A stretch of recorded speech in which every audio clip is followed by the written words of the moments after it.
guys doing?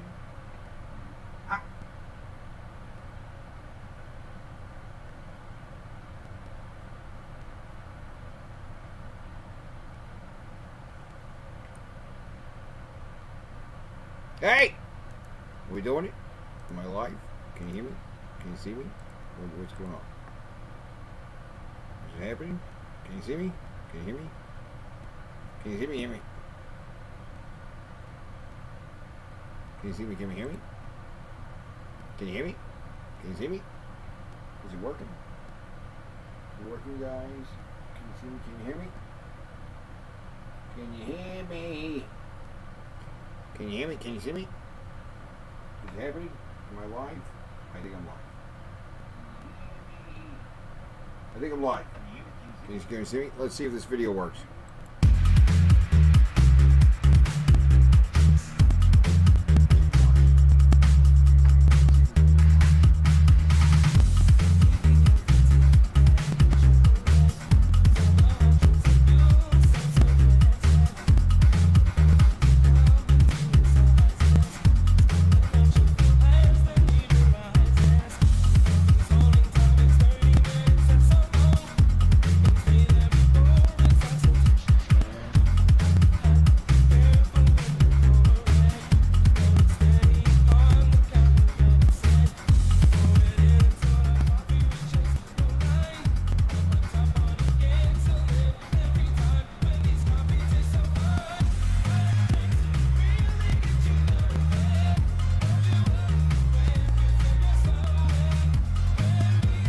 Hot drinks.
Yeah, epic. Truly amazing. Truly fucking amazing. You gotta love it. It's one of the best all time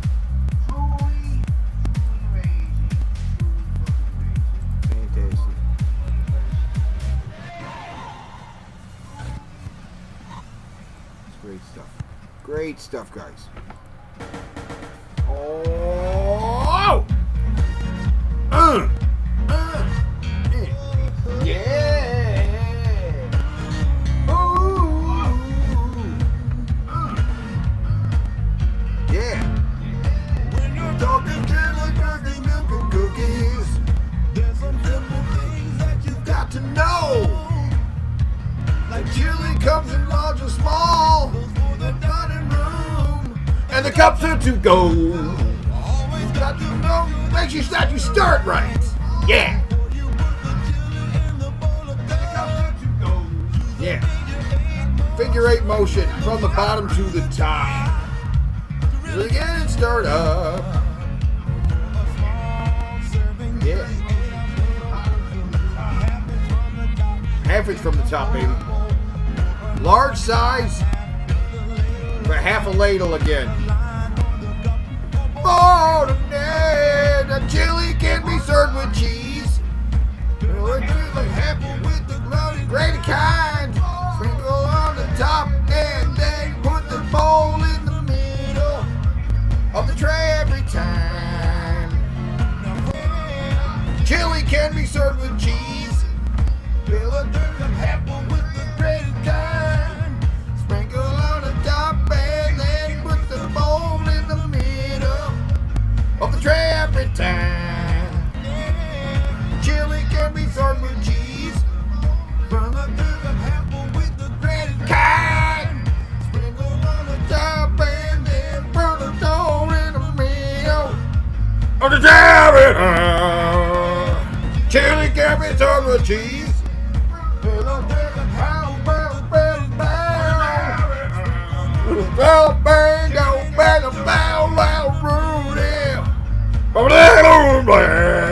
Whoa! Chili can be served with cheese.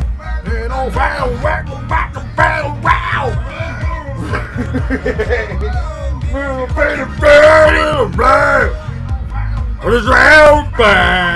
Wow! Chili can be served with cheese. From wow!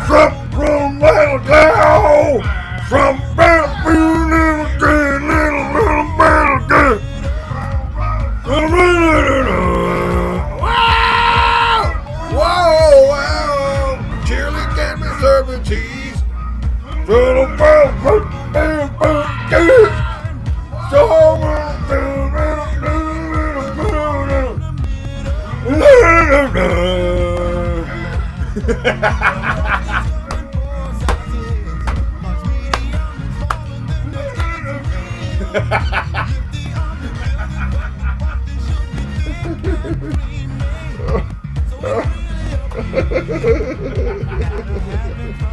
Chili, come drop, let the rain and coffee fill the top, and it's round the side, gonna put a lid on it, serve with a smile, cause the thing in this song, please.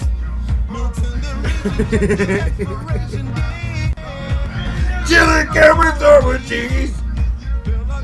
Apple, brown, brown, brown, brown, brown, chili can be served with cheese.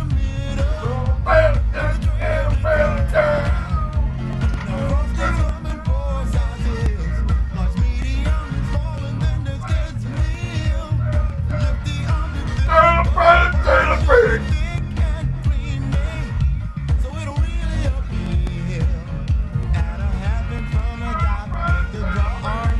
Chili can be served with cheese.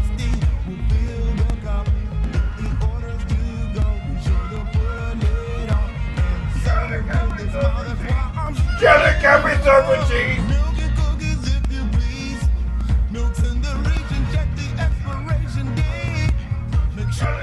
Chili can be served with cheese.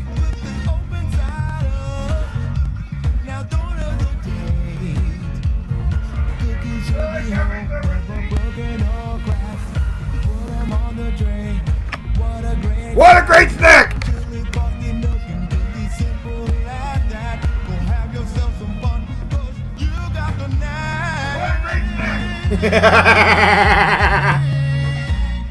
Woo! That's a good one. Yeah, baby.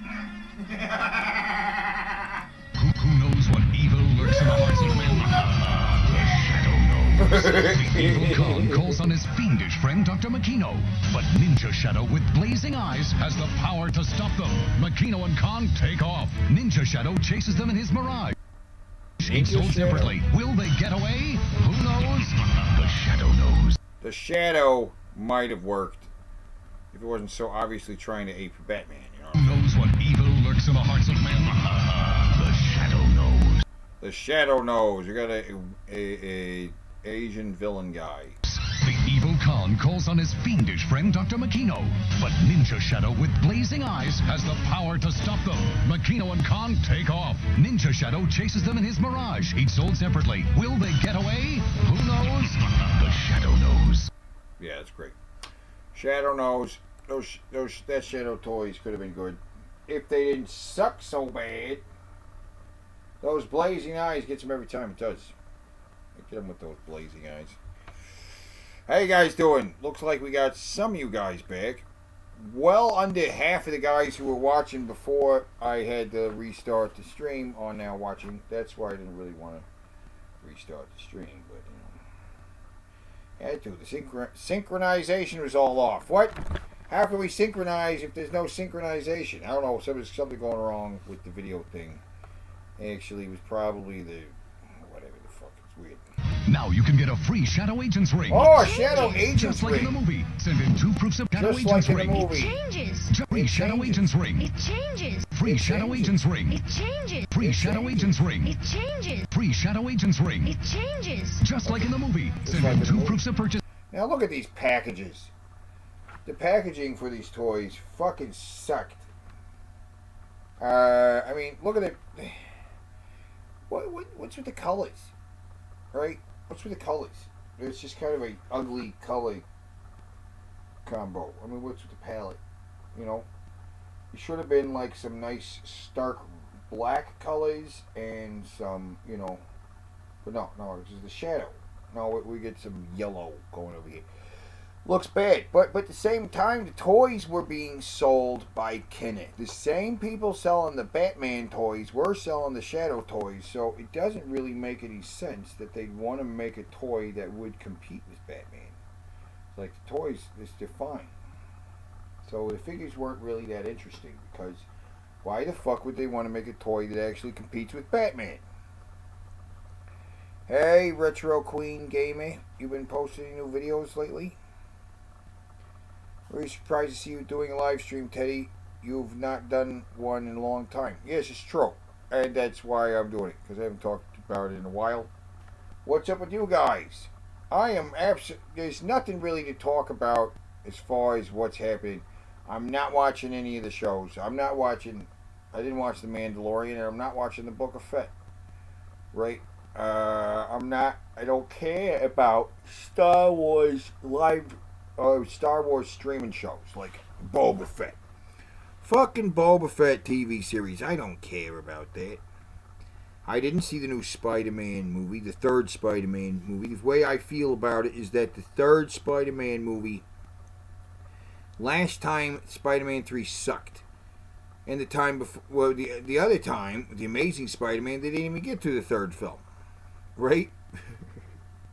So this time, the third film kind of just threw everything they could come up with in there, which is crazy because we also have Spider-Verse. Spider-Verse 2 is coming out next year, and it's not just Spider-Verse 2, but it's Spider-Verse 2 Part 1, if that's not confusing. Spider-Man Spider-Verse Part 2 Part 1, because Spider-Verse 2 is going to be a two-parter. So it's Spider-Verse 2 Part 1, which is so stupid. The other one's called Into the Spider-Verse. This one's called Across the Spider-Verse, because that's also going to be confusing. Right. Is it Into the Spider-Verse or Across the Spider-Verse? People are already confused about the Spider-Man movies that's with the home in the title. There's Spider-Man Homegrown, Spider-Man Home on the Range, Spider-Man Homer Home Run. I don't know. And Batman's doing the same thing. The new Batman, the Batman, is rebooting everything. But at the same time, it's not like you're not going to know what the fuck's going on. We got Catwoman, Riddler, and the Penguin. We've fucking seen these guys before. But they're going to be new versions like we've never seen before, right? Yeah. But we're also getting a Batman in the Flash. We're getting several Batmans. The Flash is going to go into the Batverse. Which goes to the Flash and the Batverse. You seen the trailer for the Flash? It's really weird. It's a weird trailer because it was thrown together with what they had, because the film's not even anywhere near done yet. It's not done, so they just kind of threw something together because of the convention. Because the convention is a thing, they thought we should throw something together for the convention for what we have done in this Flash movie. So it doesn't even really show any clips of, like, I don't know. It's weird. But the Flash movie is going to be multiverse Batman. But multiverse Spider-Man's happening at the same time. We're also getting a multiverse Doctor Strange.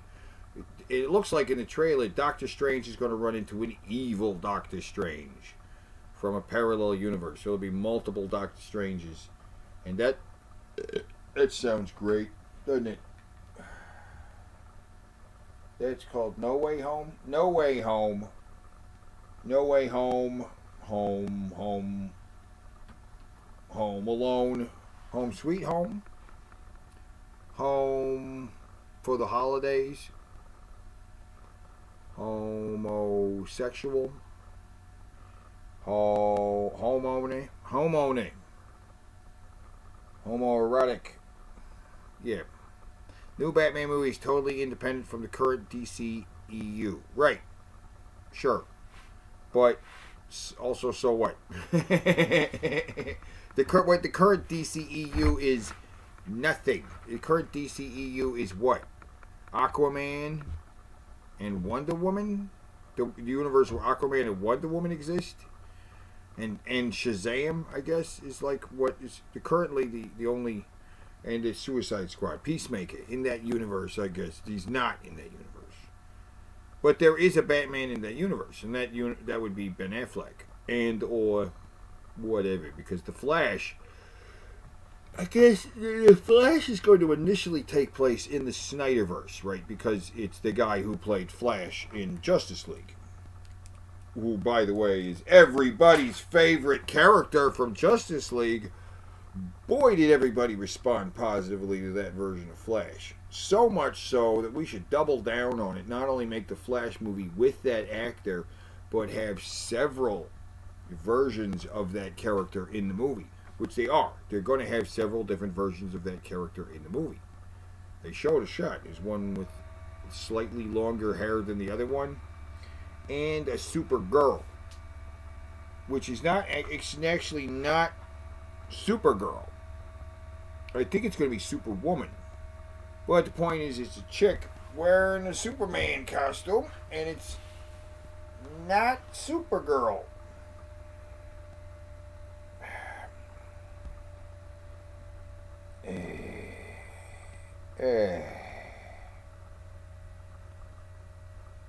No Way Home on the Range, where the deer and the antelope play. Yeah, you got that.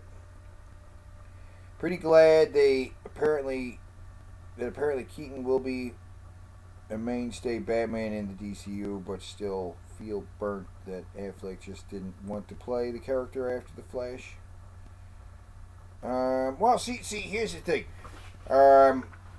So, yeah, Keaton's coming back to play Batman in the Flash, but there's also a chance that Keaton will be in the Batgirl series on HBO. It's going to be a short thing, so he's just, I don't know if he's going to have an appearance in there, or that it's going to take place in Batman's side universe.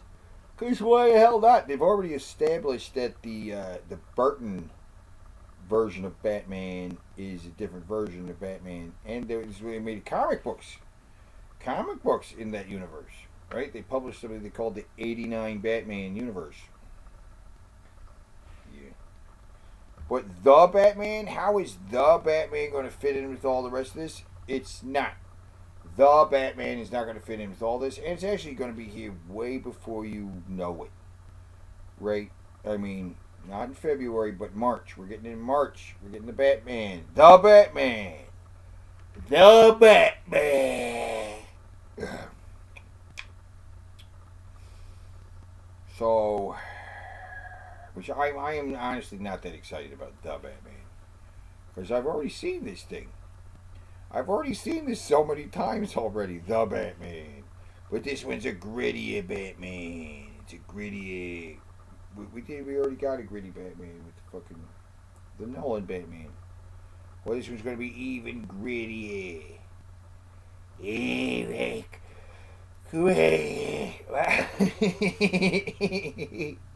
How is it going to be even grittier than the Nolan version of Batman? Are we going to? It's not going. What kind of Joker are we going to get in this? Because that's what we're gonna get. This movie, I can tell you right now, it's gonna have the Penguin's gonna be an already established villain. He's just gonna be doing criminal stuff, and Batman's gonna be like, I'm gonna take him down, right? And so he's gonna be trying to take down the Penguin, right? He's gonna run into Catwoman, who's also trying to take down the Penguin, right? And he's not sure if he can trust her and whatever. And at the same time, then the Riddler thing's going to pop up. Riddler's going to be, and it's already set up that like Riddler knows he's Bruce Wayne. Riddler's going to be like fucking with shit and complicating things, right? But yeah, what? I also expect them to highly tease other stuff. Like, we're going to see, like, oh, look, over there, it says some guy named Harvey Dent. Well, he's going to be, he's going to be the, whatever. And then they'll also tease some other stuff that they'll tease the possibility of a Joker. They'll tease, like, Poison Ivy and stuff, right? They'll tease these other villains possibly showing up. But they're not going to actually do anything. We're just going to get these little teases. They're saving that up. So part of the problem is that they're also saving up for Batman 2 and Batman 3. Because this is the Batman 1. This is and they're going for a trilogy. We're going to get the Batman Part 1, which is just like last year's The Dune. We got The Dune. And it's like, oh boy, but it's only The Dune Part 1. Don't get too excited. There's going to be another The Dune coming out next year. And now we get The Batman. But don't get too excited because another The Batman coming out in a year or two. And then another Batman after that. And I already see the setup. In the movie, I see somebody, she calls him Vengeance. Because he says his name is Vengeance. Which is like, who are you? And he's like, I am Vengeance, is what he says. And then she's like, come on, Vengeance. Like making fun of him like his name is Vengeance. Like, he doesn't, I'm worried about he doesn't call himself Batman. Right? And he's not going to call himself Batman. In this, he calls himself Vengeance. And that kind of becomes his name, Vengeance. So here's how I feel. He's going to be, the first movie will be, I am Vengeance. Then the second movie will be like, I am the Knight. And then the third one, I am Batman. And he will become Batman. So it's going to be the Batman, where he calls himself, where he's the Vengeance. Then he's going to be the Batman Part 2, where he's going to be the Knight. And then the third one, he's going to be, then I am the Batman. And in the third one, he will be fully Batman. He'll be fully Batman in the third movie. Each movie is going to be a little bit more Batman. Here, his costume, let's face it, it looks like the dark Christian Bale costume combined with Adam West's costume. It is. It has Adam West's cowl. Very much Adam West's cowl. And there's some close-ups in the trailer where you can actually see some stitch work. Like it's fully stitched. Like it's stitched around his nose and stuff like that. And so I think his tech will get better with each movie. It'll get a little more streamlined. And then by the third film, he will be the Batman. Where he's the Batman. I just don't know what they're going to call Part 2 and 3. Are they going to be cool and bring back the numbers? Probably not. They probably won't bring back the numbers. It'd be cool. Maybe and retro. And really easy, you know. The Batman looks corny as hell. Yeah, it looks just like the same shit we've seen a dozen times already. Battling to save the poor. Right. That is the most unrealistic part. Not a Spider-Man, not a Hulk or Thanos. It's 2 quadrillionaires would help the poor. It would be most unlikely. The Batman, wings that flap. The Batman looks corny as hell. You see, now the reason it's called The Batman really is just because that's what the Ben Affleck was going to call his solo Batman movie. Right? The movie that he was going to write, direct, produce, and star in. Which, yeah, fucking right, that's going to fucking happen. No, I knew that wasn't going to fucking happen. I knew that wasn't going to fucking happen early on. Because that's just retarded. Ben Affleck is going to write, direct, produce, and star in this Batman movie. I mean, come on. Christopher Nolan wrote and directed the fucking Dark Knight. But he didn't also play Batman. Okay? Christopher Nolan did not also put on the fucking black rubber bat suit and hang from a fucking wire and swing around and say, I'm Batman. You know, okay, there's a certain different skill set if you have a guy who's dressed up as Batman also directing the film. You know, what he's spending a couple hours in getting this rubber suit put on his body. He's not also going over, you know, the script with the other actors and talking about motivation. And, you know, it's just ridiculous.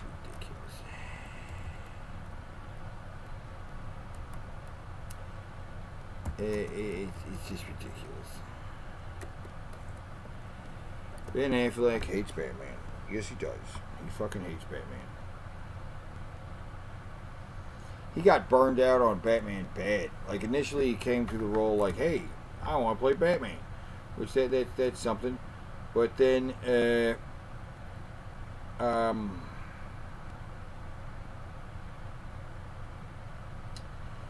after a while they just all fucking hate Batman. You know what I'm saying?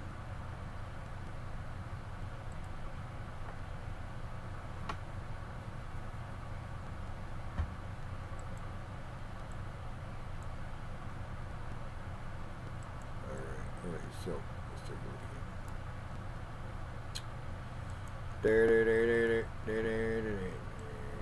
Let's take a look at this video right here. The movie I think is going to be called The Batman. At least that's what we're going with. Yeah, that's what we're going with. The Batman. See, he's saying The Batman. We're going to call it The Batman. Right? We've been showing you several scenarios of how children of different ages can Oh my survive. God, shut the fuck up. What's happening? Right, shut up. Anyway,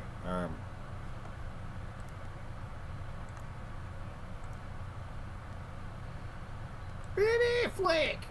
Hey, Ben Affleck, how you doing? I'm doing fine. Tired of people asking me about fucking Batman, though.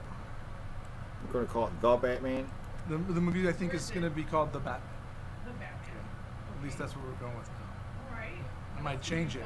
I think that's about it right now. That's all I got. We're working on the script. The script is going well. I'm really excited about it, and I assure you that when there's anything that develops, you'll hear it. So yeah, The Batman. He's gonna call it The Batman. That's the idea. So yeah, The Batman. The Batman. That's what he's calling it. He looks really excited about it too. The movie I think is going to be called The Batman. At least that's what we're going with now. I might change it. I think that's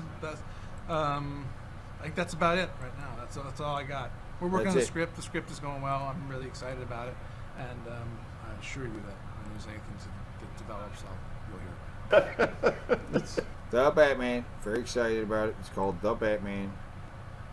So excited about it. He's so fucking goddamn excited about it. And here's somebody else asking about The Batman. What's next for you then, sir? We've got Batman coming back. Live by night. Well, spoiler at me, by the way. No, Live by Night. I want to talk about Live by Night. I know he wants to talk about the movie Live by Night. Ben, that's what he's out promoting here. He's interviewing a guy. His movie poster right here, Live by Night, but nobody gives a fuck about this fucking gangster movie, Live by Night. They want to ask you about the Batman. Batman, Superman. So yeah, like he's like, this interview is like Batman, Superman. I fucking love it. It was in my top 10 of the year. All right. Please direct. We'll love it. And he's like, all right. So excited. Look at his face. He's just like, oh God, somebody else asking me about Batman. I hate it.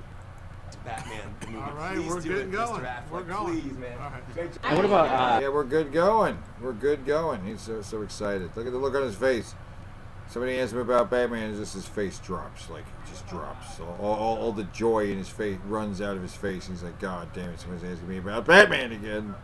you said you know Harry would do Batman a solo project. It's not that I'm in a hurry or not hurry. That's also on my plate right now is Batman. That's what I'm working on, trying to get the script right and just trying to get going. I don't want to. He's just so doesn't want to talk about Batman. Please God, I don't want to. Yeah. We're working on it. It's great. I don't know. It'll be out soon. It'll be out eventually. That's all I can say. I don't really want to say much more about it. Put words in your mouth, but you are going to be directing Batman potentially. That's the idea. The idea is It's the idea. Yeah, we're working on it. Come on. Yeah. Okay. there's no movie, yet. There's not a movie, but there is the plan to make a Batman There's the plan. movie. Holy coincidence, Batman! Any room for a plucky sidekick? Oh my God. Oh my God. He's so excited.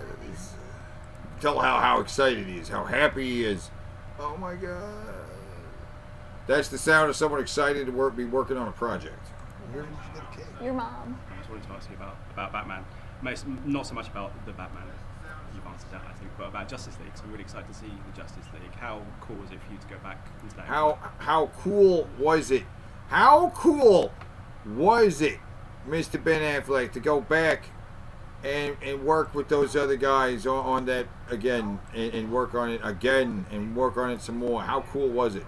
New suits and all the guys. It was great, and there's a lot of changes, and there's a lot of new stuff, and there's a whole sort of feeling of kind of rebirth, and there's an exciting group of actors, Ezra Miller and Jason Momoa and guys like that who are so much fun, and Gal Gadot, of course, was great, and Henry Cavill, and it was just it was a lot of fun. I'm going to direct the next So Batman. much fun. You can see how much fun he's having on his face. He's just having so much fun. God, he's so much fun. We're working on it. It's one of those things that's really frustrating because, like, with Live by Night, it took me a year and a half to write it and get it ready, and I worked really hard, and there's just nobody gave it. No one was like, "Where's Live by Night?" Right, yeah, right. Where was Batman? I keep on getting like, "Where's the Batman?" I'm like, "Bro, I'm working. Give me a second." Oh my God, it's such a pain in the ass. It's like every time I mention Batman, it gets this huge, clickbait. When I was doing this movie, it took me 2 years to get it together, but nobody ever asked me, where's Live by Night? They asked me, is Batman. Batman coming back. Batman, Superman. About Batman. Batman is so. We were just like, Batman, the movie. The Batman. I'm going to direct. Batman potentially. It's good to have dreams. It's nice to have dreams. I had a dream once. I was 8 years old. My parents took me to a little movie called Annie. I walked into that theater dreaming of being Indiana Jones, and I walked out wanting nothing more than just to die. Oh boy, Ben Affleck, I love him. Oh, actually, you don't have to love him at all. He sucks. He sucks ass. Fucking suck ass, Ben Affleck. Sucking dick. Fuck.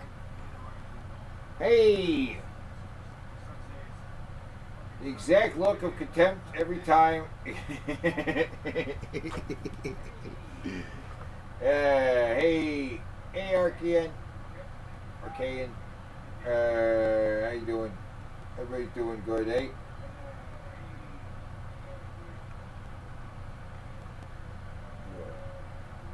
The Spawn toys. Spawn toys are great. I don't have many videos about Spawn toys.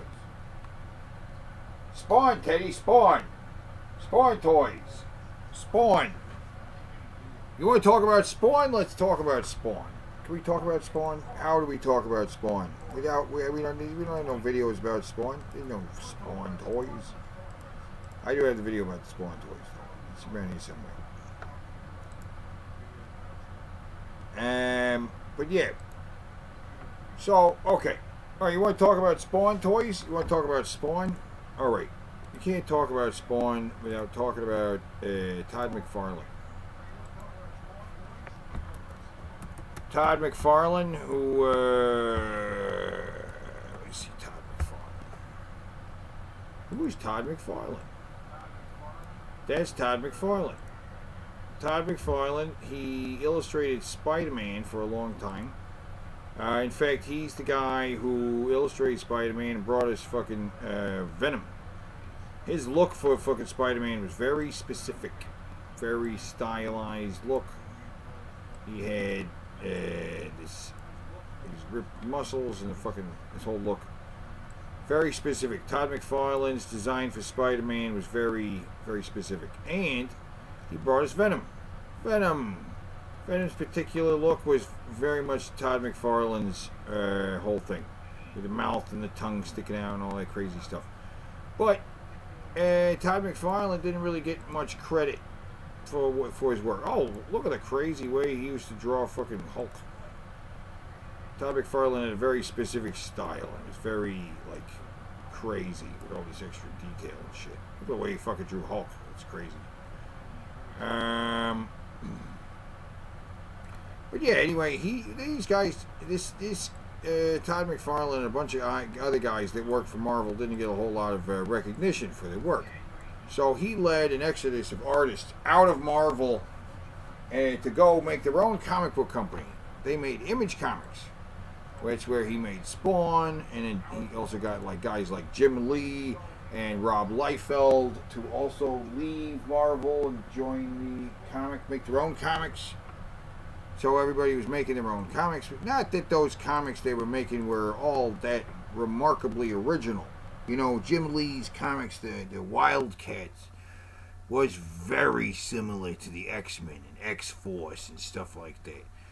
You know, and Spawn, he's very, very, you know, reminiscent of other characters. The characters they made were not exactly incredibly original. They were very much similar to other characters. You know what I'm saying?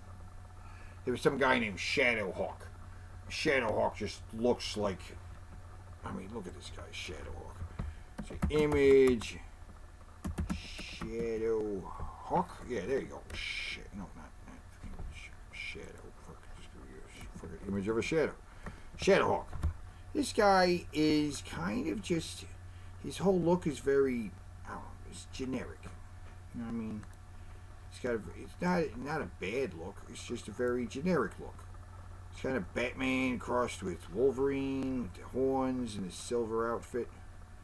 Yeah, he looks a little like Wolverine, right? You got the Wolverine mask, but he's wearing silver. Not a remarkably original looking guy. Like some kind of silver Wolverine guy. And his thing was, you know, he's running around rooftops like Batman. There he is, looking a lot like Batman, perched on a fucking, you know, building somewhere. He's not remarkably original guys, right? But there was some cool stuff to it, right? The Max, that's a good example. The Max, that again, he's just hanging out in the streets. You know, he hangs out in a fucking, he's like a hobo. He looks like a lot of things. He looks like a lot of guys. He's got the spikes kind of like fucking Wolverine. You know what I mean? A hell of a fucking super original fucking idea for the character. Or the fucking, he's got a cool look. Looks like he's flipping people off. It's like his middle finger is a spike that he can stab it into your fucking skull. It's pretty cool. And then he's got this hot chick that he's like, it's like his heroine. And then there's this evil guy in a black cape. Hold on. The thing with Max is that the Max didn't know if what was really going on was reality or not. The comic actually played with reality. Because the Max might be a crazy homeless guy, or he might actually be a superhero from another dimension. Either one might actually be reality, and that's kind of cool. And in the late 90s, they actually made an animated series for this for MTV. MTV, before Adult Swim came along, was really pioneering interesting animation. You know what they did with the Beavis and Butthead and the Brothers Grunt and other stuff. Between shit like that, there was The Max, which actually is probably the first Image comic to get an animated series. And The Max is the perfect example of what was coming out of Image Comics at the time.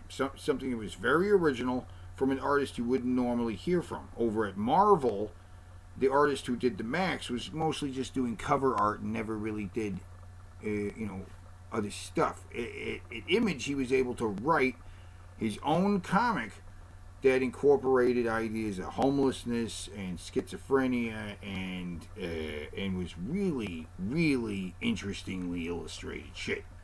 You know what I'm saying? Yeah, Liquid Television, Eon Flux, MTV was really interesting in the late 90s.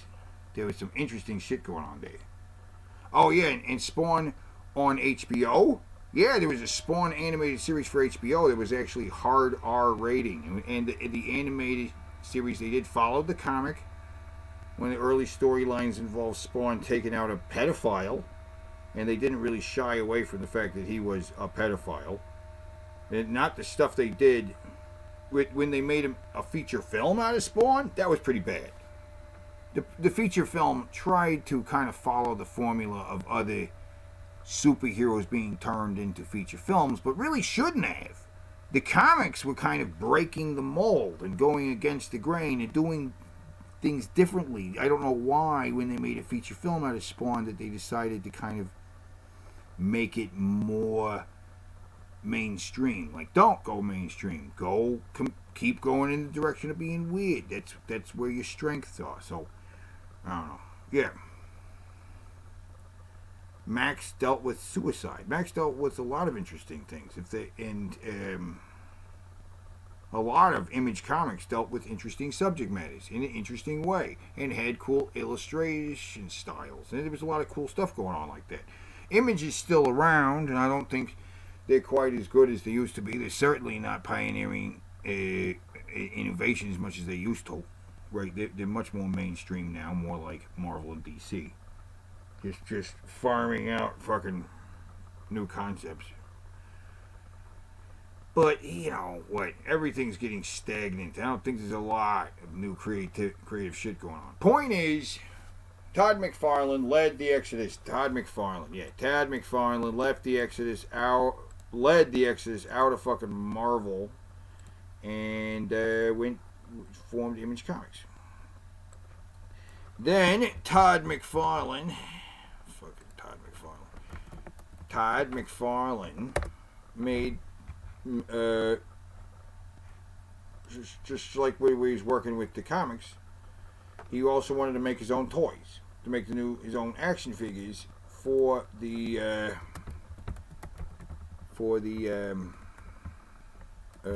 comics, right? And so initially he made a company called Todd Toys, but that's stupid. That's a stupid name for the company, Todd Toys. Then he made McFarlane Toys. Like, there you go. Use your last name, not your first name, idiot.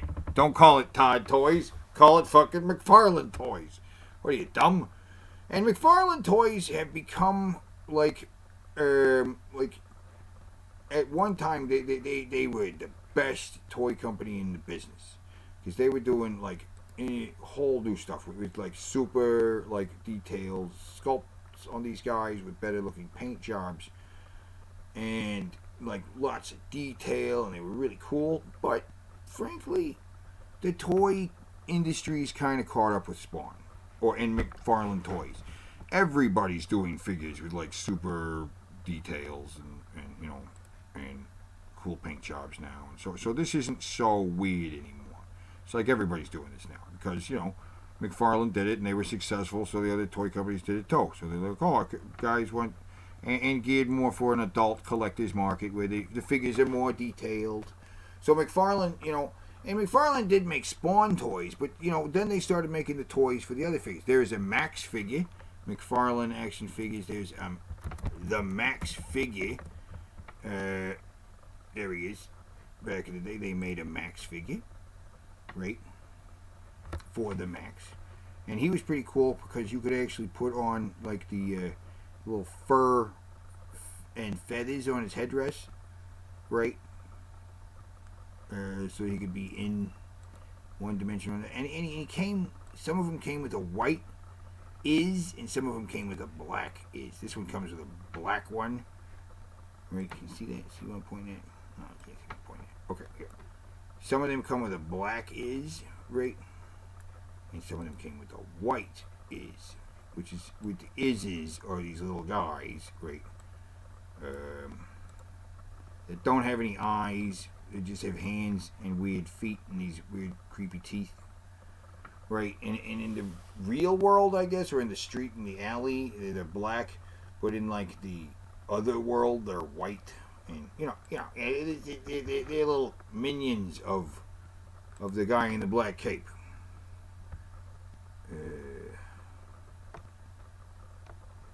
And shit, you know what I'm saying?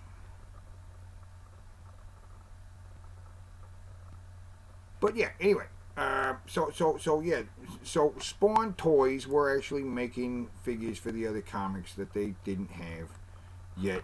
You know, he made figures for Wetworks. Let me bring these up. Wetworks? Is that what that was called? Wetworks, yeah. Wetworks, which was another comic where these guys fight werewolves and vampires, right? They had a werewolf guy, and there was like a vampire. And this is like some kind of weird Frankenstein monster. And these guys all had gold skin. And I didn't really read the Wetworks comics, but, you know, there were figures for them. It's kind of cool. They also had Spawn Toys made the figures for the, not Wildcats, what was it? Youngbloods, right? Whoop! Fuck off. Get out of here. Activate your windows. Fuck off. Activate my windows. Youngblood, which was the fucking Rob Liefeld series that he did, and he made figures of those. So, you know, you got these guys, right? Fucking yeah. See that guy right there? Yeah, that guy right there. That's kind of the he's this fucking Deadpool. You know what I mean? That guy right there. That's basically Deadpool, right? Kind of palette swap Deadpool. It's kind of, you know, colors are swapped out. Well, you know, that's McFarlane right there. Oh, look, there's Bad Rock. Bad Rock. I got that action figure. He's fucking badass. Fucking Bad Rock action figure. Yeah, so, yeah. Oh, that's actually the guy that killed Spawn. It's this black guy with like a white skull painted on his face. Again, not super original. You know what I mean? I mean, he looks like he could easily be, you know, a Punisher villain, you know, or something like that. You know what I mean? These guys pretty much just look like fucking Marvel, DC superheroes. You know what I mean? Look at these guys. This guy, that guy looks like he could be fucking one of the X-Men. Hey, he looks like a black fucking Cable. You know, he looks like a black Cable. Right? Fuck. Anyway, that's what I'm saying. So Spawn Toys, they did really well for a while. For a good long time. Spawn Toys were the best toys. But like I said, the rest of the toy industry eventually caught up with them, making better sculpting, better paint jobs, better quality toys, and more action figures and stuff. They caught up with Spawn. And McFarlane Toys kind of branched out and started doing other stuff anyway. They made like Kiss action figures. They made action figures for Kiss of the characters, but then they started making other rock stars. Like they made a Jerry Garcia action figure. And like a Alice Cooper action figure. And then he made horror movie characters like Freddy and Jason. And started making action figures of like the chick from fucking Species and other scary movie stuff. And got into movie license stuff. They made action figures for Sleepy Hollow, right? There's a little action figure of Johnny Depp, and there's an action figure of the Headless Horseman that they made. They got into movie toys, and they got into all kinds of toys. So McFarlane has made a whole ton of toys. But the thing is, back in the day, the collectors were fucking scooping those toys up before you even get a chance to see them. Today, they go for nothing. Like you saw the video, I got that Bad Rock figure for $7.99. That was retail price back in the day. Oh, they made figures for Austin Powers. Right. Yeah, they made figures for Austin Powers. I think, yeah, I had a Fembot. Somebody bought me a Fembot toy where you push the back and the little, like guns came out of her boobs. She had boob guns that came out of her tits. There was it, yeah. Austin Powers toys from McFarlane. Yeah, and they were pushing the figures forward. Yeah. There's a Christopher Walken Headless Horseman toy, which I believe it has a Christopher Walken head with it, but it's headless. You know what I mean? Right. And there was a figure for like the witch from that movie, where she didn't have like any eye sockets. She had like a weird veil. But there's a figure for that. There's a lot of figures. Yeah, and they sold a lot of them at Spencer Gifts too. Right, yeah. The Rockstar figures. Like there was like, I don't know, I think they had like a Jim Morrison action figure and stuff. Very weird. Like celebrities and rock stars and movie stuff. Very weird. Spawn really branched out a lot. And they're doing lots of... In fact, I think the Spawn toys did action figures for Dune. I think. Might not have been there. But they put out figures for Dune that A, were excellent likenesses of the actors. B, were super detailed, involving, like, absolutely perfect detailed reproductions of the costumes and props from the movies. And are ridiculously fucking expensive. Yeah, and they did the Crow. They did a Crow figure, right, for the Movie Madness series. Not like they did a bunch of the Crow figures. They just did the Crow. I mean, it'd be nice if they did characters of all the characters from the Crow. That would be kind of sweet. But no, I think they just did the Crow. You know what I'd like to see? I would like to see the Crow figures done in the style of the Shadow figures. Like 90s Batman figures. Like you have Action Crow. Like Crow with the trench coat. Crow without the trench coat. Crow with like Arctic gear. And then like Crow with like urban camo. And then like a Crow in all red with like a visor. He's like Laser Action Crow. And then like a Crow wearing chrome armor, right? Solar Power Crow, right? And then you have like all the murderers, like T-Bird with he's got a big like rocket launcher, you know what I mean? And then you have Fun Boy, where he's got like a giant syringe, like it's a syringe the size of a bazooka, right? Because he's Fun Boy, it's launching syringe missile launcher, right? That'd be great, And a Talking Crow, right? Talking Crow, like, tells the joke about Jesus, where he, like, gave the innkeeper 3 nails. Can you put me up for the night? Yeah, there you go. Talking Crow toy. That's what I want. I want a Talking Crow action figure with shoulder-mounted missile launchers. That's right. Yeah. That's what I want. Nightmare Before Christmas toys. Yes, Nightmare Before Christmas toys. I think they made a couple of those. McFarlane? Yeah, McFarlane. He's done everything. McFarlane made Shrek toys. Yes, Shrek toys. Based on the first Shrek movie. The first one. Yes. Highly detailed Shrek toys, which have really creepy likenesses to Shrek. It's weird. Right. Very weird. I don't know. That's the thing. McFarlane Toys was venturing into unventured territory. It's like, not only are we going to make action figures of movies, we're going to make action figures of movies most people don't see. Because I think McFarlane did Napoleon Dynamite. They're like, why the fuck not? Let's make action figures of movies you don't normally see. And really, that is pushed toy markets in a whole new direction. Let's make Big Lebowski action figures. Let's try it. Why not? Maybe there's a market. Who wants to see "Oh Brother, Where Art Thou" action figures, right?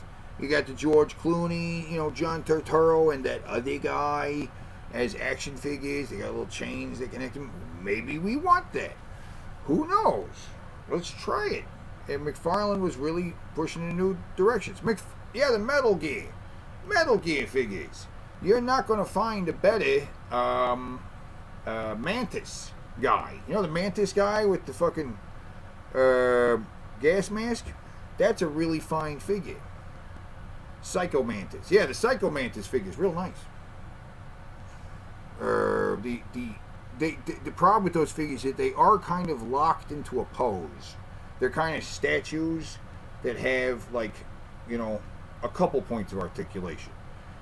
That's the problem. Not a lot of points of articulation. But yeah. The one chick that has, like, the tits, where she's like wearing a trench coat that's just covering her boobs, there's a figure for that too. A lot of Spawn figures had really nice tits. There were a lot of like half naked chick figures. Right, and that was also new territory. Oh, you mean young boys would like to buy a small hot chick action figures? The only reason young men never buy a Barbie is because they kind of want to fuck it. And they'd rather see it wearing some kind of medieval armor with a sword in her hand, and but that's just the way things are.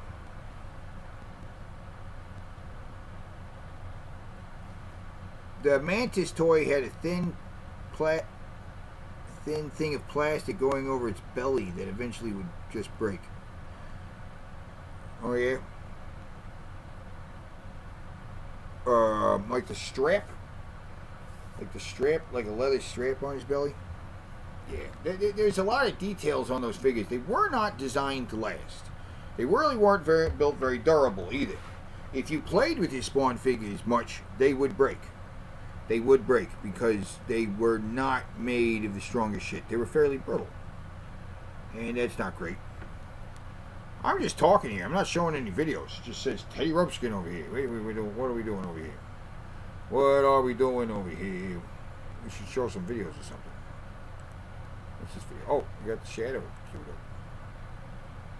Hey! Hello, I'm Young MC with a story to tell. I just got a free cup from Taco Bell. And MTV makes the whole thing fun. Buy a giant-sized Pepsi and you'll get one. 4 cups in all, so don't stand still. And if you have an empty cup, you get a free refill. Go to Taco Bell and you see it's true. They got these 4 cups there just for you. Taco Bell only has them for a limited time. That's why I'm coming to you with a limited rhyme. To get these cups, you gotta place your order. So take my advice, you better run for the border. Yeah, Taco Bell, baby. That makes me want some Taco Bell. Because, I love me some motherfucking Taco Bell. I do. Taco Bell is probably my favorite fast food place. Bar none. My favorite fast food place, Taco Bell. And you guys know that right now, the Taco Bell app, you can't get certain items off the menu unless you have the Taco Bell app? Yes, it's true. Taco Bell has locked some of their menu items behind a Taco Bell app exclusivity. Yes. Which is weird. I don't know why they would do that. But they want you to get the Taco Bell app and put in an order and put in a method of payment into the Taco Bell app. Then drive to Taco Bell, pull into the drive-thru, and tell them, I ordered on the app. And they'll be like, okay, pull up to the window. And then you pull up to the window, and they give you your order there. And it's not DoorDash. You can't do DoorDash. Like, you want these special items, you can't DoorDash for it. You have to go there and use the app to get it. Okay? You understand what I'm saying? So, is the app menu worth it? the app menu is different than what you can get at the restaurant or ordering through DoorDash or Grubhub or whatever. Build a goddamn real Modios that need glue paint. That's a good thing I got the app that didn't have any idea, though. Maybe it's to make the orders easier on the places. Okay, so here's what you can do. They got the box meal. Right now, if you go to Taco Bell, they'll have the box meal, the Chalupa Cravings box. Chalupa Cravings box, which includes a chalupa, a taco, and a cheesy burrito and cinnamon twists. Right? Right. Okay, so, but if you go on the app, you can make that box. You can change the chalupa to either a Crunch Wrap Supreme, which is, as you know, a Crunch fucking Wrap Supreme, or a double-decker taco, which is a crunchy taco inside of another of a soft taco. But you can also change the other thing. You can make the taco better. You can make it a Los Locos Doritos taco, and you could take the burrito and make it a double-decker cheesy burrito. And you could fucking trade in those cinnamon twists and say, I don't want the cinnamon twists because the cinnamon twists are garbage anyway. They're really just some foam packing peanuts that have been sprinkled with cinnamon. It's garbage. You don't want that. You could trade that in for either cheesy nachos or, and this is what I do, I go for the cheesy potatoes. Okay? You get potatoes with cheese, sour cream, and green onions. Like, that's the way to go. So you get the Crunch Wrap, you get the biggest taco, you get the double-decker cheesy beef burrito, and the cheesy potato, whatever they call that, and the drink, and it's still $5. Yeah. Yeah. But you gotta order through the app and you gotta go there. Oh, I live near Mexican and eat real tacos. Hey, the fucking tacos are fucking whatever. Tacos are whatever. I like tacos. Carne asada, where there's a time and place for the chipotle or real tacos, which aren't even real tacos. Tostadas, even real Mexican. What is real Mexican? An enchilada is about the only thing that's really Mexican. And they don't have enchiladas. They had enchiladas at Taco Bell a long fucking time ago. They used to have enchiladas and tostadas, which would be the only real Mexican on the Taco Bell menu. Yep, I want American slop. Yep, I like American crunchy folded tacos. I like the crunchy American tacos. White boy tacos are good. I like chips and salsa. Is chips and salsa even really Mexican? It's not. It's about as Mexican as fortune cookies are actually Chinese. You know the Chinese don't actually eat fortune cookies. You know that, don't you? Right? Fortune cookies are completely an American invention. There's no such thing as fortune cookies in China. In fact, there's a lot of things they don't have in China. They don't have crab rangoons in China. Egg rolls? Nah, they don't know fucking egg rolls. Egg rolls? Egg roll. They have, like, wonton soup? Nah, there's no wonton soup. General Tso chicken? They do have a General Tso chicken, but General Tso chicken varies depending on where you are. There's so many variations on General Tso's chicken. There's really no consensus on what it is, except that it involves chicken. Is it served with broccoli? Is it served with fucking carrots, green peppers? There's no consensus on anything that has to do with Chinese food. Right? Mexican is as far off as it is, and that's a country that actually borders us. We actually border with fucking Mexico, and we fucked up their cuisine that much. Imagine what the cuisine is from China that's on the other side of the planet. It's very different, right? Our idea of Italian, Chef Boyardee. That's not Italian. Here in St. Louis, we have a thing called a toasted ravioli, where we basically take a ravioli and ruin it. We ruin a perfectly good ravioli, make it disgusting, and call it special. In St. Louis, we have a toasted ravioli. Toasted ravioli. Have you guys had toasted ravioli? It's horrible. They take ravioli and turn it into something hard and chewy. St. Louis sucks. St. Louis style pizza is basically cardboard garbage. Loose meat burgers. Yeah, loose meat. No, sloppy Joe, but not sauce, right? Yeah, no sauce. That's Made Right. Made Right? You know Made Right. Made Right burgers? That's right. We talked about that before here. Made Right burgers. Made Right burgers, which are, strangely enough, made wrong.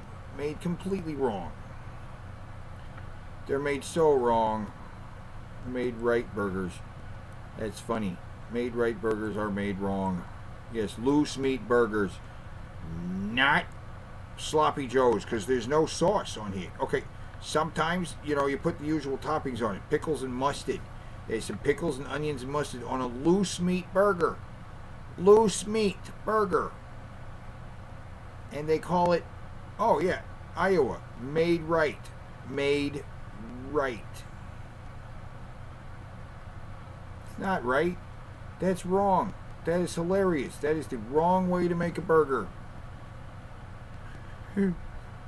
Loose meat. Loose meat burgers. Not. They got just 2 pickles on it. Look, they said we put ketchup and a pickle on this fucking burger. A loose meat fucking burger. Because the idea of what a burger is kind of, it's kind of been made up. Is it a patty? Is it this? The oldest burger place ever is White Castle. White Castle is the oldest burger place. It's been around. They just celebrated the 100 years this year. The 100 years. 100 years. Why isn't it? Years. 100 years. They've been around for 100 years. They really haven't changed the way they made burgers in 100 years. Supposedly they're selling this fucking thing right here, which is supposedly how they made the burgers 100 years ago, with tomato and lettuce on it. But bullshit. Yeah, the first White Castle. Don't think. Now, White Castle, of course, White Castle was called White Castle because, they wanted to specify that it was for white people. White Castle. White Castle. The old White Castles, right? You tell from the outside it's white. It says white on there. Don't try to come in here if you're black, because it's for white people. But I'm not. Are you guys familiar with another place called Crystals? Crystals is like White Castle's little brother, cousin. Also, just like fucking White Castle. Just like fucking White Castle. In fact, the places look exactly the same. They have the same kind of menu, same small burgers. But these places don't compete. White Castle and Crystal are never in the same place. They're never in the same town. You either have a Crystal or you have a White Castle, right? Because these places don't compete. White Castle and Crystal don't compete. And you know how you know that this is a white supremacist burger? Because the K. That should be a C, but it's a K. It should be a C, but it's a K, right? You see what I'm saying? White Castle is white, and Crystal spelled with a K. It's pretty clear. Any place like country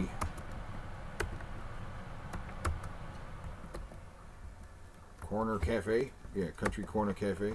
Perfect example. Any place like country corner cafe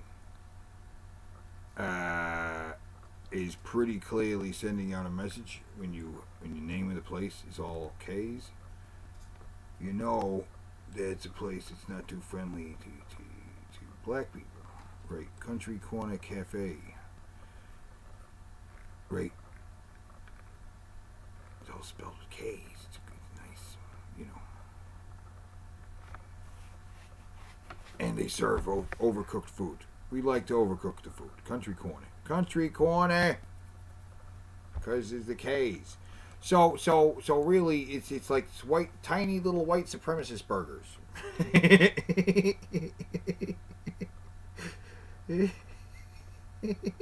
White Castle's better than Crystal. Yes, it is.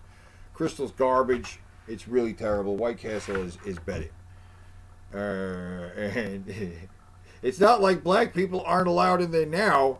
Oh, for fuck no! It's not like black people aren't allowed in the White Castle now. They've kind of reclaimed it. But not Crystals. You still don't see black people in Crystals. You still don't see black people in the Crystals.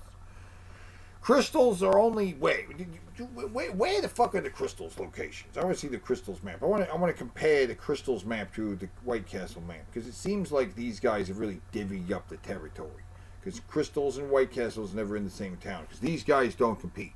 You know, white supremacists don't compete with each other. You know, they compete in order to block out the blacks and the Jews. Right. Neo-Nazis, KKK don't compete. All they do is make sure to keep the white pure. Right. That's all they do. They don't compete. So, no competition. That's always my point. Fucking White Castle. Talking about burgers, talking about fucking white supremacy. It's good stuff. Spawn toys, man. The bottom dropped out of the spawn toy market. This guy's cool. He's pretty cool. That's the black, Cable. That's what he looks like. He looks like Cable, except he's black. Right? Not the most original figures. Whoa. These figures were the characters from Image Comics looked a lot like the characters you'd see in Marvel. Look at that. Yeah, that's the classic Marvel hairdo, right? The kind of Wolverine hairdo. Like there's a bunch of. Yeah, I want a burger too. White supremacists really know how to make good burgers. You know what I'm saying? This chick here, Angela, right? She was, hey, here's one of the, like, she's half naked chick. She's like wearing like a metal bikini and stuff. That's cool. Gotta like that shit, right?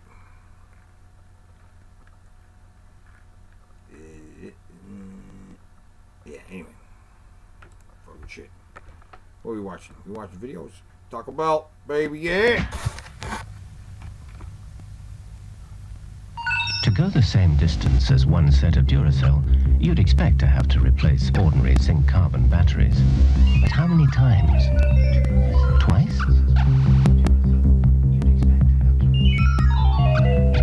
3 times. In fact, in this continuous test, Duracell outlasts ordinary batteries over 6 times. Duracell lasts even longer than you thought. Yeah, Duracell. Head on, apply directly to the forehead. Head Yeah. on, apply directly to the forehead. Head on, apply directly to the forehead. Head on, Head on. available at Walgreens. Head on.